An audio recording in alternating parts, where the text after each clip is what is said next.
You're listening to The Voice of Russia in London. I'm Daniel Sinner.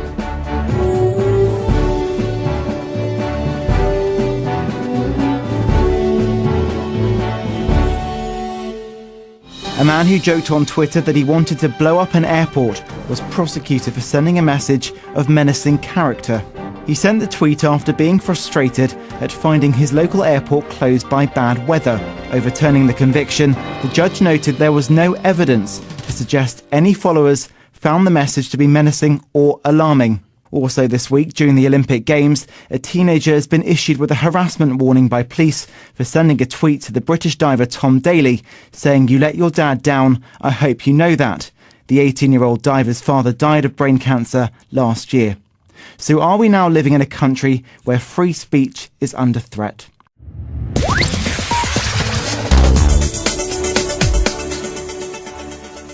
Well, joining me for today's discussion is Vanessa Barnett, a lawyer specialising in technology and the internet.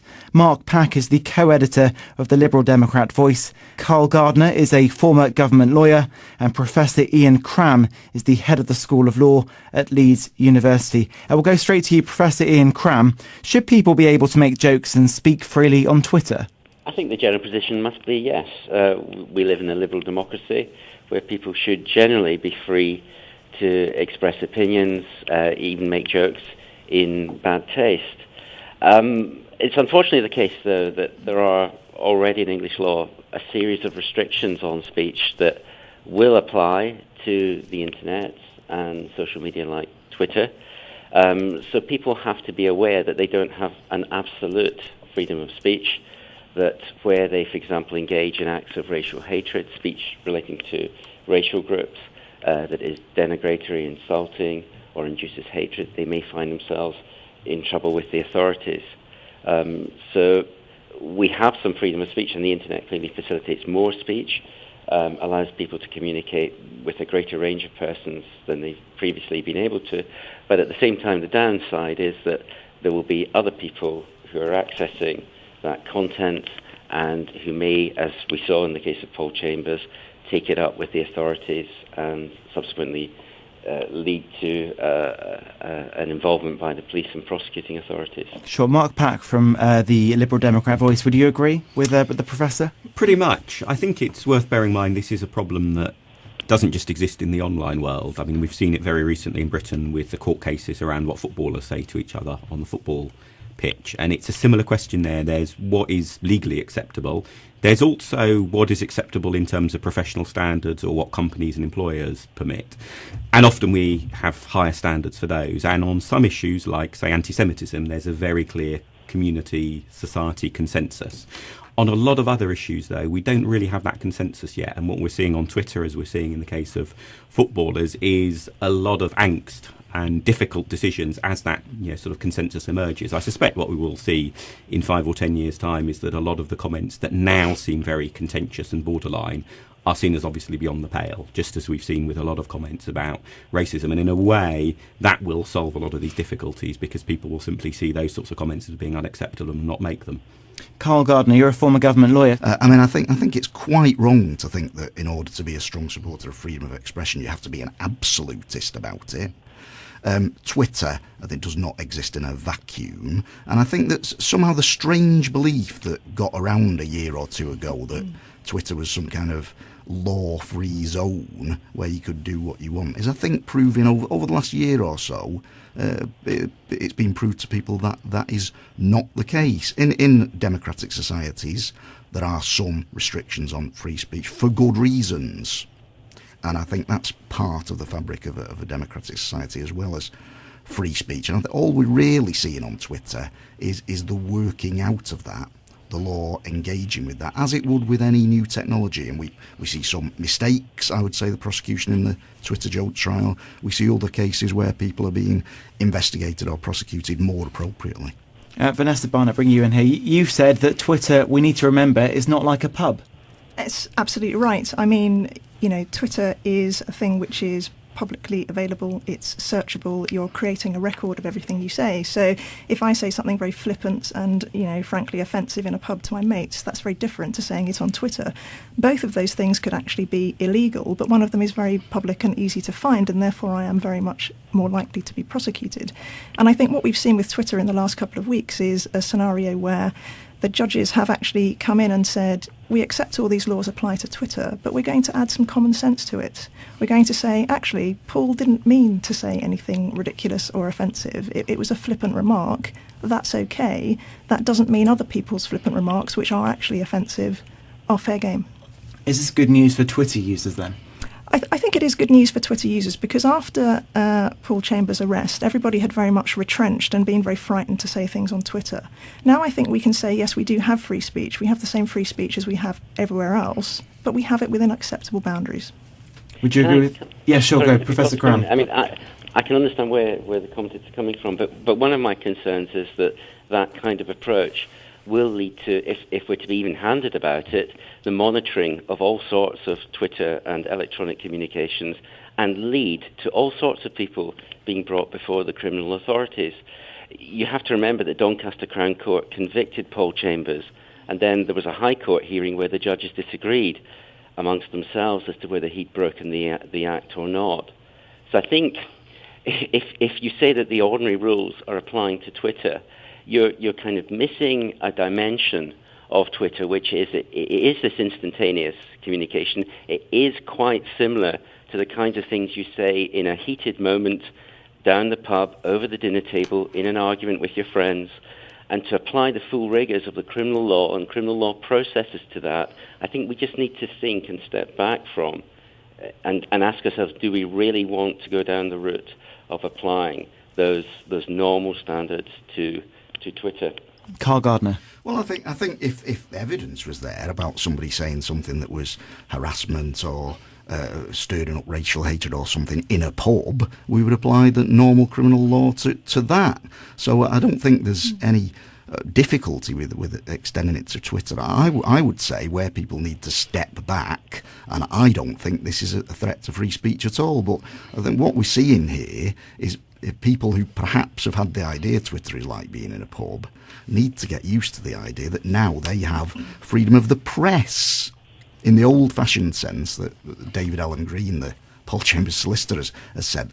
That means that the freedom to have the means of publication. This is publishing that people are doing. And we've seen a change of paradigm. People have to get used to the fact they're not speaking in their own homes, even though they're sitting at the computer. This is more like being in the position of a newspaper. They've had to be, broadcasters like this, newspapers have had to be concerned about the law, about what they've published forever. And ordinary individuals, if they want to publish on Twitter, are now in the same position. Mark Pack, co-editor of the Liberal Democrat Voice. I guess what's different between the scenario in the pub and somebody saying something on Twitter is that if you see a sportsman perform badly and you shout something stupid at the TV in the pub, probably only your mates, maybe one or two other strangers in the pub hear it, but it's quite a closed community in that sense. What people often do on Twitter, though, is they direct that comment at the person. And so the person who, when they're looking at Twitter themselves, they see that comment and they see that it was directed directly at them. Whilst if you shout at the TV, they never know. And I think that is a lot more direct. It can feel a lot more unpleasant. It can come over as a lot more aggressive, even if actually the person's not really been thinking about it when they've been sending the tweet. And to me, that's the difference, and that's the problem, because it's not that the victim or the subject of the comment is unknowing. They're actually directly receiving it.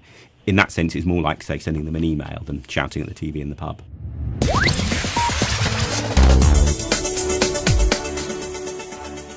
A reminder that you're listening to The Voice of Russia in London. I'm Daniel Sinner with today's discussion. Joining me in the studio is Vanessa Barnett, a lawyer specialising in technology and the internet. Mark Pack is co-editor of the Liberal Democrat Voice. Carl Gardner is a former government advisor. And joining us over the phone is Professor Ian Cram, the head of the School of Law at Leeds University.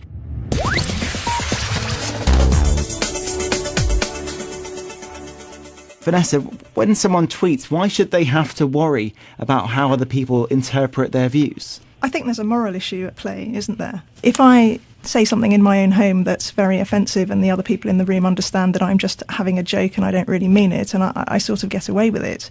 But actually, if you're doing that in the public domain and you can actually cause harm to someone who you don't really know or don't know at all, you do have to be held to a higher standard, because ultimately the law is to protect people from harm, not always to grant me the absolute right to free speech. So people almost need to be given, instead of post a tweet, are you definitely sure this won't offend anyone? I think that probably would be a step too far. I think it's a matter just like the original use of the internet, isn't it? Once we understand the consequences of our actions, we can self-adjust to do things in a right and proper manner. You know, when we all started publishing web pages and sending emails, it was all very Wild West. We've now, you know, become a bit better at it. The same will happen with Twitter. We will learn what is offensive, what is illegal, and we will measure our behaviours against those standards. Mark Pack, do you think people will learn? They will learn to self-regulate like they did when the internet first came in? There's certainly been a degree to which that's true. I guess my note of caution would be if you look at things like the comments sections on, you know, British newspaper websites, there's an awful lot of quite unpleasant stuff that gets posted up there, and you can see this tension that we've been talking about in play there. That, I mean, I've looked at, for example, comments in some detail on the Daily Telegraph website, and anything that has a tone of anti-Semitism gets removed very quickly. Something that is offensive about a particular group of people because of their characteristics, but isn't to do with their Jewish religion, often doesn't get removed or removed nearly as quickly. And in a way, I don't criticise the Telegraph for that. We do, as a society, hold anti-Semitic comments to a much higher standard than we do comments, some otherwise relatively similar comments. But there is a real tension there, and I think it's something that you can't force by law. You can't enforce by the police. It's a community stand that has to emerge, and it's always a painful process as that evolves. But it's much better to do that, as seems to be, you know, the case in terms of the police's attitude in some cases now, to be doing that through sort of warnings and reminders rather than plunging in as they did with the sort of Twitter joke trial in terms of prosecutions. Carl Gardner, we just heard, we'll come back to you in a second, Professor Cram.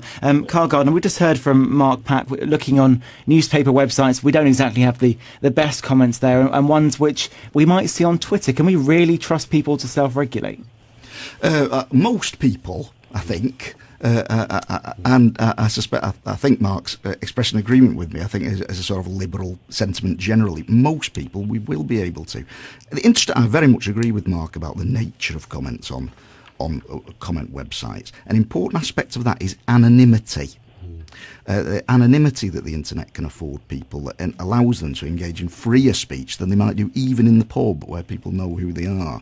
Yesterday we saw a case, anonymity very important. Yesterday we've seen it, and today we've seen a case on the internet where an independent journalist, I think, was temporarily, I'm glad to say, suspended from using Twitter simply because of critical remarks he made about NBC coverage of the Olympics, and because he published a corporate email address. And internet anonymity is an important aspect of this free speech thing, and the way that the state is going to, and all of us are going to take this issue forward. So should we now be making sure that any comments cannot be anonymous? No, I don't say that. I don't know what the answer is to that. I think anonymity is important in some areas. But if someone's going to comment on a website, if they're anonymous, they might be more willing to say something which is offensive. Why not make everyone publish either their name or their email address, or at least have the email address published to the website owners? Well, some bloggers do that, and maybe some media organisations will want to do that. Or up to them, I suppose. I would be reluctant to say that there should not be anonymity. As I say, I think it's very important for certain types of political speech. We see that here with the outing of a blogger called Nightjack several years ago by the Times, which seems to have been by internet hacking, is a good example of the importance of anonymity and why it shouldn't be breached. Would you agree with that, Vanessa? I would agree with that, yes. I think, particularly for political speech, there has to be an element of being able to be anonymous, because if we look at countries which are not as democratic as our own, many of the movements starting, particularly using internet technologies like Twitter, they start with anonymous free speech, it builds some ground, and suddenly individuals attach their name names to things and it gains some traction. And that's how we spread democracy around the world. And I think there's another element which is relevant to this, which is what are we actually regulating and who are we regulating? Because there are many that say, look, Twitter is just a platform. There are laws that apply to the individuals using it, but should more laws apply or not to Twitter as a platform, and what responsibilities does it have? And I don't think we have a settled answer on that question. Because what would you say should be in place for Twitter? Well, at the moment there are already laws in place which basically say if illegal actions are happening on your platform, you're just the pipe that it's going through. You're not actually responsible. You're not a publisher. And that's a common sense approach, because Twitter will say we're just a technology company. But actually, when you become aware of things and you don't take them down, then the responsibility does cross across to you. And I think what's happening now is technology platforms are gaining notoriety and publicity and almost working off of their publicity for their own benefits and their own revenue streams. You know, Twitter gets more advertisers because lots of people use Twitter. So it has an interest in what is being published and what is being followed. And we haven't got to the bottom of that. Professor Ian Cram, you wanted to come in before. Yeah, no, it was just an earlier point about the range of sanction available to speech that we disagree with, and it's interesting to hear people develop the conversation in relation to, if you like, the regulatory responses of the social media organisations themselves. And a point I was trying to make earlier was I think that criminalisation of speech can be seen as a heavy-handed response to problematic forms of speech, and we need to explore some of the alternative, less heavy-handed responses, which can include deleting comments that are deemed to be offensive and so forth. Another point I wanted to make, which goes back to a previous speaker's comments about offensive speech, and clearly offensive speech that causes harassment, alarm or distress in a public sphere is an offence under our Public Order Act. I have a concern with the breadth of restrictions on freedom of speech in our society generally. And I think the category of offensiveness is particularly problematic because it seems to allow majoritarian sentiment to close down unpopular minority forms of expression. I'm aware, for example, this isn't an internet example, but I'm aware, for example, of Muslim protesters against the war in Iraq and the war in Afghanistan finding themselves on Section 5 public order charges because they dared to protest at funerals of British soldiers that they found the British soldiers' presence in Iraq and Afghanistan, they thought that was morally wrong. And because those Muslim protesters had caused offence to the relatives of the dead soldiers, those Muslim protesters were convicted of a Section 5 offence. And that, to me, illustrates the breadth of the offensiveness provisions that we already have in our law. And I believe, like John Stuart Mill, that in fact the causing of offence actually serves a political value when it's connected to speech about public affairs. So I suppose I'm digressing a little bit, but I find English law's attitude towards certain forms of problematic speech already very restrictive. And you would have people like Peter Tatchell actually probably agree with that, and he very publicly says, look, the laws are already too strong. I can be sort of merely insulted, and apparently the law will swoop to my aid. And give somebody a criminal conviction. Yes. Mark, if we bring you in, I think one of the key questions there is whether you know who the people are or not. So in terms of the protesters at a funeral, I suspect most of the cases where that happens, I would think an awful lot less of the protesters and their cause if they choose to use a funeral as the occasion to protest. And therefore that is also something that acts as a brake on their behaviour. But it only works if you actually know who they are. And this is why I think in the online world, Facebook has been a tremendous force for good in this respect. They're obviously a very controversial company in all sorts of ways, but they have made the idea that you are who you really say you are when you're online most of the time far more normal. I mean, you only have to go back about 10 years when a lot of people talking about the internet, there was the assumption that you're anonymous, you're pseudonymous, and actually the idea that when you make a comment, you'll post your full name and give your surname, that was just weird. And now that's absolutely the norm. And we do see very often when websites do things like switch to using, requiring people to give their names and have photos next to their comments and so on, often the standards improve. I think it's really important that you allow anonymous comments because there are all sorts of occasions where whistleblowers and for other reasons people rightly would want to be anonymous. But if you have the norm is that you're not anonymous, people can judge the anonymous comments as and when they see them. And maybe they see somebody making, say, a very heartfelt comment about how the criminal justice system deals with accusations of sexual assault, and you can see, I can understand why you wouldn't want to give your name when making that comment. And you see a sort of 2-line bit of abuse and somebody's anonymous and therefore you deprecate the comment as a result. And I think that balance is really important. And in that respect, Facebook has made a huge step forward, which is, I think, helping make these issues easier to regulate and to legislate for.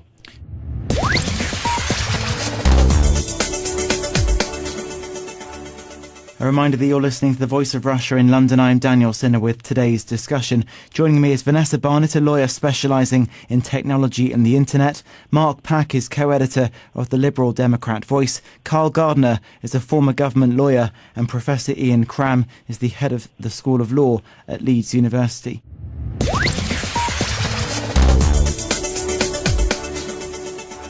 Carl Gardner, we're using laws which were created pre-Twitter. Is it now time to create new laws which can regulate Twitter and online social networks? I'm not sure it is. I mean, it depends whether the current laws we've got can be made to work in a way that's sensible and that we agree is okay. I think the judgment in the Twitter joke trial last week, which was about legislation that was created in a telecommunications era, but before Twitter, it tends to show us that perhaps the existing law can be used in a perfectly balanced way. I think what's interesting about this is it's partly about law, but already a couple of times we've referred to the actual policies of media organisations and websites of places like Twitter. And that may be where the real action is, actually. The real question might not be so much about laws, but about how Twitter, for instance, how Twitter will apply its own rules, whether it will. Particularly, when there are, will it respond to court orders, and from where? It's one thing for Twitter to see itself as subject to the rule of law and obey American court injunctions, or injunctions from countries like Britain, but there are all kinds of political type injunctions that could come flying from countries all around the world that perhaps we think Twitter shouldn't obey. The other thing, if I can just have one more moment on this, threats to free speech we traditionally think of as coming from the state. But actually, I think, and we shouldn't exaggerate threats to free speech in Britain, which I think is one of the freest societies in the world. But in as much as there are threats to free speech here, I detect them as coming more from private interests, from employers who are monitoring what people say on social media and penalising them for doing it, and from religious interests in particular, I think, who have the biggest chilling effect on what people say. So I would say it's not just about the state, it's about these private interests too. Professor Ian Cram, if we bring you in here, what are your thoughts about whether the existing laws in place are good enough or sufficient enough? As I said in my piece in The Guardian, I think we do have to revisit whether the criminal law is the appropriate mechanism for tackling the kinds of abuse and stupid comment that came out on Twitter. I'm not convinced that it is. I think there were some very serious consequences for the man who's now had his criminal record expunged. He lost 2 jobs, I believe. He got a conviction at the Doncaster Crown Court. This tells me that some legal professionals and Crown prosecution lawyers think that he did commit the offence. So I'm not sure that the confidence that people are expressing in the recent judgment of the High Court will necessarily assuage the concerns of all Twitter users that they are in the clear now to say that quote that was picked up from the Henry VI Part 1 or Part 2, Dick the Butcher, let's kill all the lawyers. I think if somebody uses that in the future on Twitter, a zealously minded prosecutor might think this is their big chance to get in the limelight, with consequences for the individual that's made that comment. So I would like to see some more serious and thought-through discussion about whether we can apply the traditional criminal law standards to the sorts of things that are being said in cyberspace. Vanessa Barnett. I mean, I agree, because I think what we've got is a set of laws in the criminal sphere which are very patchwork. If you look at the different offences that can be applied to Twitter, some of them are communications law, some of them are media law, some of them are public order offences, and the definitions all overlap. So if you're the prosecution, you sort of sit there with your jigsaw puzzle and you go, well, it's dodgy in this direction, maybe I should apply this law. What we actually need is some detailed guidance on how you apply this law and where the line lies between, silliness and really very offensive things which deserve to be criminalised. And as with all law, we can only evolve that over time, and we will get it wrong on the way, but I would hope that in the next few years we learn to get it right more. Mark Pack, where do we draw that line?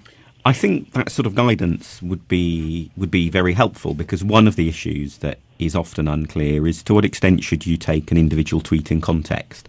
As in, do you judge it, do you evaluate it, do you react to it alongside the other preceding or succeeding tweets that somebody sent? And quite often somebody might say make a joke, but in the context of other tweets, it's very obvious that it's a joke.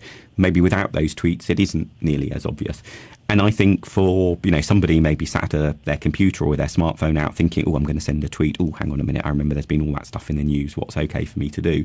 There is a real lack of clarity. Now, there's always a degree to which the law is far more complicated than most of us comprehend. But I think in this case, there are some not almost basic principles about how the law could or should be applied, which most people are unaware of, but would be very helpful for them to know. And that to me suggests there is a need to, if not necessarily alter what the law says, to at least clarify and to better publicise how it's implemented in practice. Carl Gardner, clearance for Twitter users and for lawmakers. Well, I think that, I don't say that the Twitter joke trial is all fine and dandy and nothing was wrong. I very much agree with Ian that, this prosecution should never have been taken, and it was outrageous. No, and I don't think that the judgment is all that clear or protective for Twitter users either. What I do say is we get in there. What I don't think we need is new legislation instantly. The patchwork that Vanessa referred to, I think, is partly because every time there's a new technology, Parliament thinks it has to legislate for it. So maybe we should be cautious about that and see how this develops and adjust laws, as we need to. As we need to, if we need to. Professor Ian Cram, do you think that this so-called patchwork is a good solution? Well, I think your other guests have agreed that patchwork is causing confusion at present. And if we think about the mass usage of Twitter and ask ourselves the question, what is the extent of legal knowledge about where they can and cannot go in their comments, I think the answer is that there will be variable levels of knowledge, and I imagine amongst a large percentage, really quite astonishing levels of ignorance about what they can and cannot say. And so in the future, we are going to continue to see if the prosecuting authorities come to be aware of communications that they are not happy with, we'll continue to see patterns of prosecution. And I think that over time that will fuel demands for some clearer statement. I think the DPP, actually, if you look at what he's done in relation to assisted suicide, he's quite keen on articulating principles in public to let society know how he sees his task of law enforcement. And perhaps this is an area where he and his office could be giving some thought to the articulation of what online users of Twitter and other social media need to be thinking about.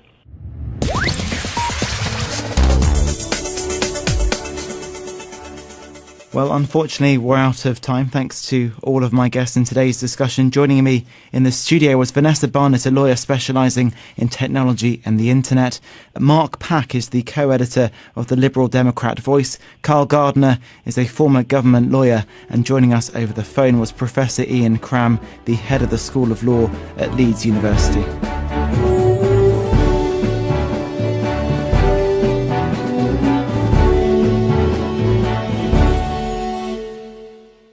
That is denigratory, insulting, or induces hatred, they may find themselves in trouble with the authorities. So we have some freedom of speech, and the internet clearly facilitates more speech, allows people to communicate with a greater range of persons than they've previously been able to. But at the same time, the downside is that there will be other people who are accessing that content and who may, as we saw in the case of Paul Chambers, take it up with the authorities and subsequently lead to an involvement by the police and prosecuting authorities. Sure. Mark Pack from the Liberal Democrat Voice, would you agree with the Professor? We'll go straight to you, Professor Ian Cram. Should people be able to make jokes and speak freely on Twitter? I think the general position must be yes. We live in a liberal democracy where people should generally be free to express opinions, even make jokes in bad taste. It's unfortunately the case, though, that there are already in English law a series of restrictions on speech that will apply to the internet and social media like Twitter. So people have to be aware that they don't have an absolute freedom of speech, that where they, for example, engage in acts of racial hatred, speech relating to racial groups.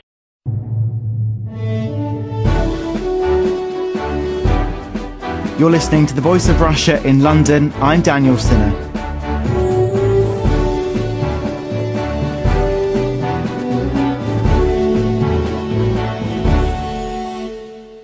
A man who joked on Twitter that he wanted to blow up an airport was prosecuted for sending a message of menacing character.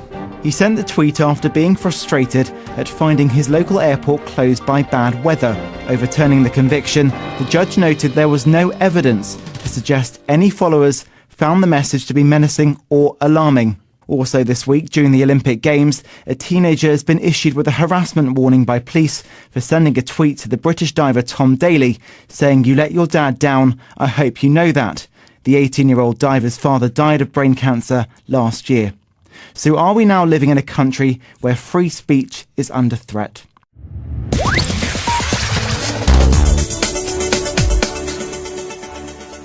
Well, joining me for today's discussion is Vanessa Barnett, a lawyer specialising in technology and the internet. Mark Pack is the co-editor of the Liberal Democrat Voice. Carl Gardner is a former government lawyer, and Professor Ian Cram is the head of the School of Law at Leeds University. Pretty much. I think it's worth bearing in mind this is a problem that doesn't just exist in the online world. I mean, we've seen it very recently in Britain with the court cases around what footballers say to each other on the football pitch, and it's a similar question there. There's what is legally acceptable. There's also what is acceptable in terms of professional standards or what companies and employers permit. And often we have higher standards for those. And on some issues, like, say, anti-Semitism, there's a very clear community, society consensus. On a lot of other issues, though, we don't really have that consensus yet. And what we're seeing on Twitter, as we're seeing in the case of footballers, is a lot of angst and difficult decisions as that sort of consensus emerges. I suspect what we will